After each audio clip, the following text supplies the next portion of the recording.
Hello everyone, welcome to my video. I'm about to show you how to make a mask file that is 100K. I get asked this question a lot. Mask files are used for printing. So when you're printing products like your business card and you say to your printer, yeah, I want to put a spot on my name. I want to make my name shine a little bit more than the other letters that are on my business card. That process requires a mask file. And in some systems, actually in most systems, it requires that it be 100K. And so when that happens, you have to create a separate file from your art file that is the same exact shape of your file that you're working with. So in order to do that, you have to take the file that you have and duplicate it. And you can do that in Photoshop with layers. So what I did over here was I created an art file here that I'm going to actually turn on. I'm going to select here and I'm going to turn it on. And I think this is a baby bottle type thing I found on the internet and just thought, oh, this is a pretty interesting shape. So let's see what we can do with that. And as you can see the toolbar over here for Photoshop, all the different tools that you use to do things in Photoshop. So as I start, what I want to do first is the first goal is to be able to select the object with what I call marching ants. It's just a little tool called Magic Wand. Come up here and select the Magic Wand, click on it, and then you go over to the white space right here. And I just chose a tolerance of 30 because it's a good tolerance. And so I'm going to go ahead and click on the white space. And what I'm trying to do is my goal is to surround this object with my little marching ants. And so I'm going to do that. I'm going to go ahead and click in this area too. But when I click in this area, if I clicked here just by itself, everything else goes away. So when you click in another area, you have to hold down the Shift key. And you'll see the little plus sign pop on there when I did that. There's a little plus sign. And then if I click here, it's going to select the rest of it. And you can do that with pretty much anything you're working with in graphics or most softwares. You can hold down the Shift key to grab something extra.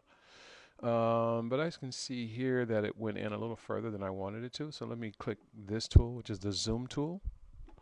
I'm going to zoom in on it and see how it kind of left out a little bit of this area here.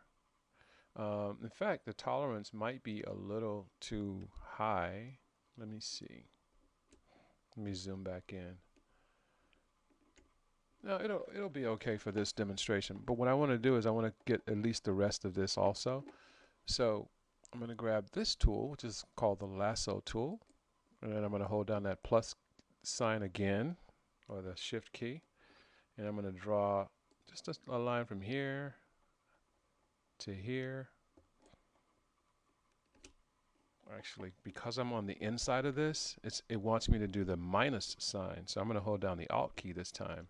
See the minus sign? And then I'll drag from here to here. And I grabbed a little too much, so I'll undo that and I'll get it so at least it's a little cleaner than that. So Alt key, bring it down to here. It keeps popping out further than I really want it to, so let's do it. Let's try it this way. Let's go in not so far out. There we go. That's a lot better. So now I have the area selected that I want. So the next step would be for me to add a layer, because remember now I need another layer that's going to duplicate this same shape. So I'm going to go over to the layers palette over here on the right and click down here where it says add layer. It should say it when I click there. It should pop up. Let's see. I want to see the words. There it is, create new layer. So when I click here, it creates another layer on this palette here. When I do that, what I'm doing basically is that's the layer that I'm actually going to work on to create the second part of this that I need. So now that that's created, I can actually turn this layer off. Well, if if I turn that layer off, I got to turn this one off also because it's there and it's showing. The second part of this would be to actually now to go over to what's called the color picker, which is here. And you'll see this is always, it's usually black and white like this. If it's not, you can click here and that'll make it black and white, whatever colors you had before. So the next step is to go ahead and click on it, the set foreground color. When it comes up, it's going to show me that these colors are, these are the CMYK color values. So most printers like CMYK. You'll hear people say, well, hey, what about Pantone colors? And what about this? And what about that? If they ask you for CMYK for a print, just give them CMYK. Most printers that do professional printing will do CMYK printing. So you come in here, and when you do a mask file, since it's going to be 100K, that means that the cyan has to be 0. That means that the magenta has to be 0. That means that the yellow has to be 0. And that means that the K has to be 100. So we're going to make that 100. And then you just close that. Said OK. Actually, you can actually see the contrast. Well, I can't see it now, but let me go back to what it was before, and I'll show you the contrast between what it looks like. It's going to look really kind of dull. So I just reset that. Click on this again, and go 0,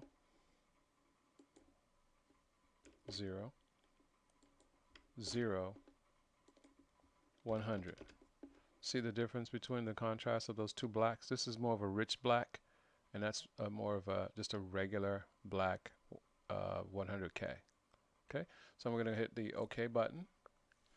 And then if I want to spread paint everywhere or where I want it to go, then I would just go over to my paint bucket and click.